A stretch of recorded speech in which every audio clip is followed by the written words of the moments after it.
parce que dama gëm ni képp kuy jàng di nga am benn instant boo xam ne di nga am échec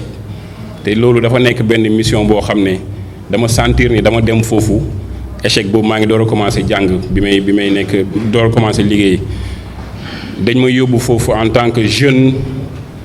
travailleur ñu ne dama am potentiel anglais bi demel woon noonu ñu invité ma benn interview ak directeur généralu boîte bi Monde ñu dugal ñu ci benn salle boo xam ne comme saalu film yi rek caméra yi lumière yi lépp fépp ma paniqué ñu posé ma question xaw ma lu may wax ma hésité ñu may ma 5 minutes mais ma ndox ne ma relaxal rek relaxal ñu posé waat ma question bi ma tartare mais li may sentir li ma doon sentir sama biir yaram mooy maa ngi échoué fii mais lii du problème parce que maa ngi jéem def dara ñi ngi ma jëlee Sénégal yóbbu ma États-Unis ñëpp xam nañu fii boo génnee école anglais bi du demee noonu ngay làkk ak ñoo xam ne seen accent yi day mel ni chinois la ñuy làkk donc jàngat bi ma fa jëlee mooy échec la tey mais damay utiliser échec boobu pour mu nekk sama succès suba donc loolu benn message tamit boo xam ne bëggoon naa ko sànni bu ñu ragal échouer bu ñu ragal essayer parce que boo essayé wul doo mës a échouer boo échoué wul doo mës a jugee fi nga nekk fii dem feneen donc loolu benn point bi ma bëggoon partager rek donc par rapport à li ma jot a accomplir li nga xam ne c'est une très grosse fierté pour moi bi may ne sànq toog naa 3-4 ans jànguma boobu dama décidé woon nekk footballeur donc doon football Renaissance de Dakar football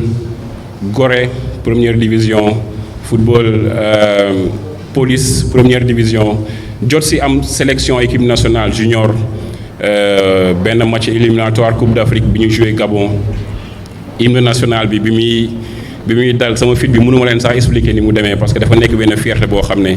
yaa ngi nekk ndaw di représenter sa dëkk donc loolu tam amoon na si benn expérience bu ma si jàngat boo xam ne tey def na ma ki ma doon tey en plus basket naa tamit nekkoon naa champion du Sénégal 2e division maa ngi doon joué ak Sibac benn équipe bu nekk Sicap yéegal équipe bi 1e division nekkoon naa champion du Sénégal bi may nekk cadet doon def judo tamit instant bi may président ASC ECG may président fondation classe boo xam ne man ak sama ay naataango yu dëkk biir Médina bi ñoo ko créé il y a pas longtemps am na benn académie tamit bu ma créé si biir Médina bi juste pour récupérer xale yooyu juste pour mën leen may plateforme boo xam ne ils peuvent s'exprimer à travers le sport mais objectif bi pour mën leen accompagner la pour mën leen jàppale la pour mën a waxtaan ak ñoom ñu si mën a réussir si football bi tam je pense que bénéfice u Médina rek lay nekk dernier point bi balaa may jàll si slide bi di ñëw mooy li ma bëgg lan mooy seddal sama xol lan mooy feesal sama xol donc voyage yi bien entendu si la bokk donc ak liggéey bi j'ai eu à voyager un peu partout jëlee fa expérience boo xam ne ça me permet tey may interagir ak façon nit bu nekk bu jugee si façon culture bu nekk boo xam ne bokkuñu permettre ñu am tey benn leadership boo xam ne on travaille si li nga xam ne diversité lañ koy waxee ak inclusion donc loolu permettre na ma am loolu par rapport ak voyage yi aussi bëgg naa lire trop li may lire bëri na instant bi li may concentré wu si lecture c'est surtout par rapport ak leadership lan laa si mën jàng ak lan laa si mën yokk aussi développement communautaire benn passion la boo xam ne Seydou mi ngi koy wax sànq loolu bu ma siy dem sama xol moo ma siy yóbbu nekkul li nga xam ne dama volontaire naan bëgg naa mais c'est quelque chose boo xam ne c'est totalement désintéressé ma koy def sama xol di si sedd ma si ànd ak jeunesse su Médina bi di si ànd ak mag yi di si ànd ak ñëpp juste pour mën a am benn taxawaay boo xam ne dina bénéficier ñëpp à la fin de la journée. léegi bu ñu jàllee ci deuxième slide bi bi may def recherche par rapport ak l'entrepreneuriat à la Médina si laa gis article bi donc article bi day ne képp ku bëgg a nekk entrepreneur fii ngay commencer donc am na 2-3 mots yoo xam ne ñoo ma interpellé par rapport ak loolu donc premier mot bi c'est entreprendre est un état d'esprit. Entreprendre exige des comportements et des aptitudes de meneur et de leader. Donc moo yooyu ma marqué foofu moo may permettre mu dugg ci slide bi ci topp bi nga xam ne day développer par rapport ak leadership. Donc leadership ñu ngi koy dégg lu bëri diw mooy leader fii diw mooy leader fii diw mooy lii, mais peut-être ci contexte bi ma nekk contexte professionnel bi ma nekk am na li ñuy définir en tant que leader. moo tax boo leen xoolee slide bi ma teg fii am na 5 pàcc yoo xam ne bëggoon naa ci conseiller entrepreneurs yi ci nekk, bëggoon naa ci conseiller ñi nga xam ne ils aspirent à être entrepreneur, bëgg naa ci conseiller ñi nga xam ne tam am na ñu nekk seen ginnaaw par rapport ak ay compétences yoo xam ne un leader war na ko am. ci sama xalaat waxuma ni dañ ko bind walla ci livre la nekk, mais ci sama xalaat li ma def fii ci tableau bi mooy connaissance de soi mooy premier point bi. Connaissance de soi c'est surtout par rapport ak yow tey lan nga mën lan nga mënul lan nga war a jàng lan nga war a liggéey, sa interaction ak nit ñi ban impact lay am ci ñoom, nit ñi interaction bu ñuy am ak yow ban impact lay am ci yow. Parce que dafa nekk loo xam ne pour nga mën a jógee point A dem point B il faut nga mën a am analyse boobu yëpp, il faut nga mën a am compréhension boobu yëpp pour jël les bonnes décisions. Donc décisions yooyu ñoo lay permettre peut-être même bu dee am na ci erreur nga mën ci jàng, nga mën ci avancer, nga mën ci def ay corrections yu bëri, mën ci yaatal ñu bëri tamit. Deuxième point bi c'est par rapport à la communication. En tant que leader, communication c'est quelque chose boo xam ne da lay defar walla mu yàq la. mënuma ne dama lay jox benn objectif tel te waxuma la objectif bi kañ laa bëgg nga accomplir ko, nan laa bëgg nga accomplir ko, lan laa ci xaar à la fin. Donc communication boobu il faut que mu leer. Donc mënuma la dénk liggéey ba pare piéger la. Donc man en tant que leader yor entreprise nekk entrepreneur walla nekk ci milieu boo xam ne dafa am ñu may liggéeyal, il faut que mu mën a échanger ak ñoom loo xam ne leer nañ ba pare bu ñu toogee mën nañ ko saytu, mën nañ ko évaluer pour mën a xam lan moo ñu des ci liggéey bi. Beneen point bi c'est par rapport ak l'influence. Donc influence mooy man ñi ma nekkal nan lañ may gisee, man sama comportement en tant que leader. Tonton Ablaye Diop mi ngi koy wax sànq, maa ngi woote mais man maa fi mujjee, walla maa ngi sant nit mu def dara fekk man duma ko ci jiitu. Parce que yenn saa yi dañuy ne li nga bëgg a jàngal nit rek yow jiitu ci déjà. Dafa am incidence boo xam ne ñoom lu ñu gis suñu leader yi di def rek ñoom la ñuy def. Am na beneen aspect wu influence boo xam ne nit bu defee dara il faut que ñu mën a am culture récompense, il faut que ñu mën a am culture toog def le point ne ko léegi lañ la dénkoon, léegi nga ci def.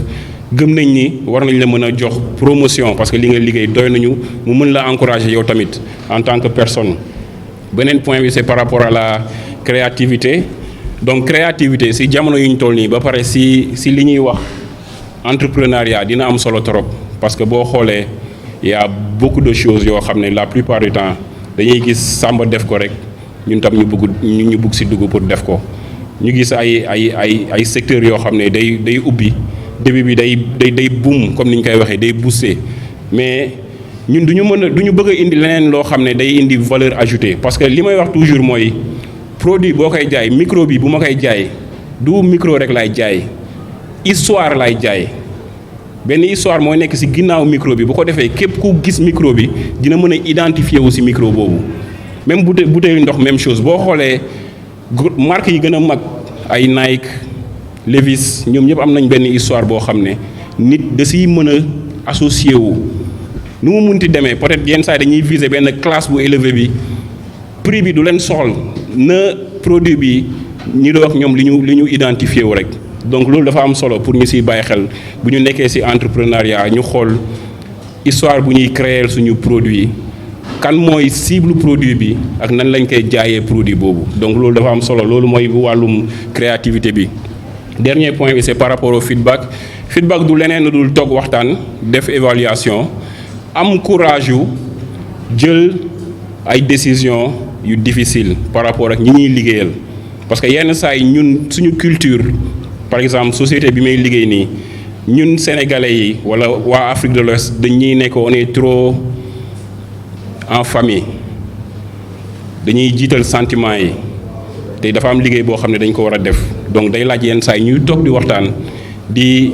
évaluer man mii leader bi dinaa joxe sama point de vue mais ñi may liggéeyal tamit si biir entreprise boobu war nañ mën a partager def retour parce que boo xoolee échange yooyu yëpp c'est pour bien faire donc bu ñu amul échange yooyu ça nous permet pas de pouvoir identifier problème yi fan lañ nekk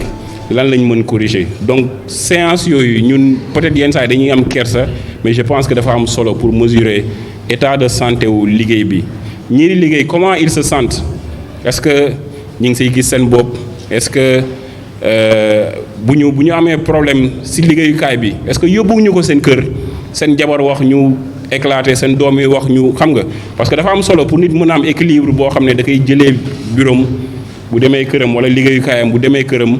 am benn stabilité sociale boobu dans sa famille donc loolu yëpp ay waxtaan la yoo xam ne yenn saa yi frustration bi si liggéeykaay bi lay commencé ñu transféré ko si kër gi mu am problème si kër gi am problème fu muy liggéeyee après jugement bi mooy bëggul liggéey dafa tayal donc loolu tax ma ne dernier point boobu dafa am importance pour ñu mën si échanger donc sama dernière slide rek c'est par rapport ak recommandation par rapport ak 3 qualités yi ma yaakaar ni un bon entrepreneur war na ko mën a am c'est de pouvoir di jël décision li ma doon wax sànq mooy décision du tout le temps lay yomb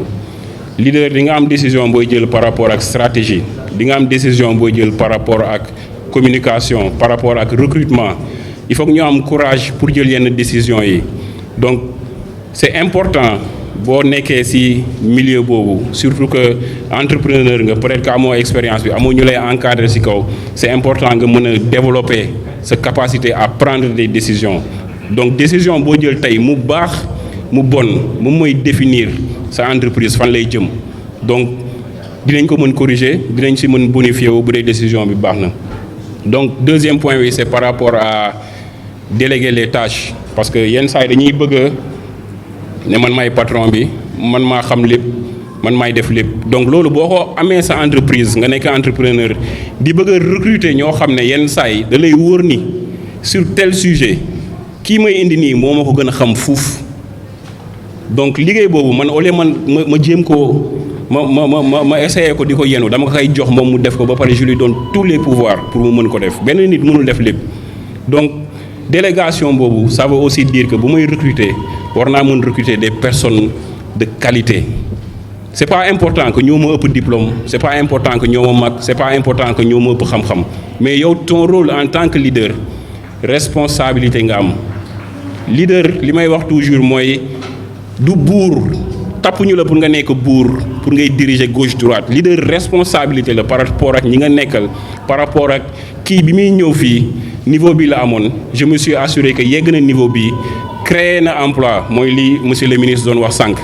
donc noonu la ñuy mën a multiplier entreprise yi di créer wu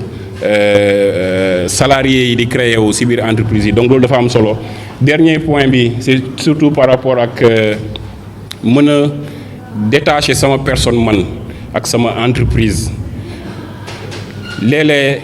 début yi day métti di nga dégg lu nekk boo amul force mentale boobu rek di nga décourager te yow bi ngay commencer da nga woo Samba woo Demba woo Fatou woo Bintu ne leen ñëw leen donc yow boo mënul détaché wu émotionnellement par rapport ak li nga teg rek nit ñi dinañ wax bi du la neex nga bàyyeeku démissionner donc loolu mooy li ñuy wax ego nga mën a wàccee sa bopp mën a nekk ak nit ñi mën a waxtaan mën a def séparation des choses wax naa ko sànq tuuti mooy par rapport ak nga nekk sa liggéey am fa ay soucis nga mën bàyyi soucis yooyu ci liggéey bi parce que entreprise du chaque jour lay dox nga bàyyi soucis yooyu foofu mën a dem sa kër ressourcé wu pour nga mën a ñëw suba liggéeyaat léegi damay terminer par rapport ak ñaari question rek yoo xam ne peut-être mën naa ci tontuwaale tamit c'est par rapport à gaynde bu ñuy wax mooy buuru àll bi lan moo tax ñu ne gaynde mooy buuru àll bi ëppul doole ci àll bi éléphant moo ko ëpp doole gën ko ngand fuuf dàqul daw gënul gaaw gënul intelligent mais moom mooy buuru gaynde bi ba tey buuru àll bi ba tey dan ngeen xalaat moo tax gaynde nekk le roi de la jungle mentalité gaynde bi day def nii gis éléphant bi moom lu muy survivre lay gis lekk da koy dem jëli nu mu munti toll éléphant bi daw rek lay gis parce que moom mentalité mooy gaynde bi nga ñëw damay daw donc gaynde boobu mi ngi ci ñun ñëpp ñu xam ko ñu bañ ko xam mi ngi ci ñun monsieur le ministre li mu doon wax sànq mooy peut-être ñu mën a am ki nga xam ne ñu ngi waxtaan ak moom mu mën a yeeloolu ci ñun ñu mën a xam ki nga xam ne moo ñuy accompagner moo ñuy coacher ñu mën a yeeloolu ci ñun parce que responsabilité yi ñu am en tant que entrepreneur en tant que chef d'entreprise boo génneewul sa attitude gaynde bi rek du baax parce que yenn saa yi qualité yi li nga jàng école du doy il faut nga mën résilient mooy amul bàyyi chaque jour dañ koy wax amul bàyyi. Donc deuxième point bi c'est par rapport ak benn fleur ñu teg fi fleur bi dee kan mooy responsable bi fleur bee baaxul walla environnement bi la man damay jàpp sam bopp comme fleur bi environnement bi ma wër peut-être fi ñu teg fleur bi y a pas assez de lumière fi ñu ko sampee racines yi dugul bu baax arrosage bi demeewul noonu donc man fleur bi nan laay def ba màgg te nekkuma ci ay conditions yoo xam ne moo may permettre pour ma màgg donc conditions yi c'est la fleur contre l'environnement moi en tant que personne ma nekk ci entreprise ma bëgg a màgg damay toog xaar walla damay xool ci sama environnement li nga xam ne mën na ma ci dimbali mën naa ko améliorer mën naa ci liggéey pour mën a màgg ci sama biir entreprise parce que bu ñu nekk ñoo xam ne dañuy toog ci benn entreprise nekk ci benn fonction pendant 15 ans amuñu ambition pour màgg à la fin de la journée xale yu ndaw yi bees yi génn tey lépp lu ñuy def ci téléphone yi lañ koy def taf ñu laaj la benn affaire nga toog 3 jours pour génne ko booy bi day def 5 minutes génne ko donc environnement bi dafa am solo te environnement bi ñaari responsable la mooy man je prends en charge mon développement sama ay supérieurs sama ay patrons ils prennent leur responsabilité pour me mettre dans les meilleures conditions possibles donc environnement bi mu nekkee man ma pare pour éclore en tant que fleur succès rek la ñuy am donc ma bàyyi ñaar yooyu rek mooy gaynde bi ak fleur bi ñu réfléchir ci bàyyi ci xel am na solo merci beaucoup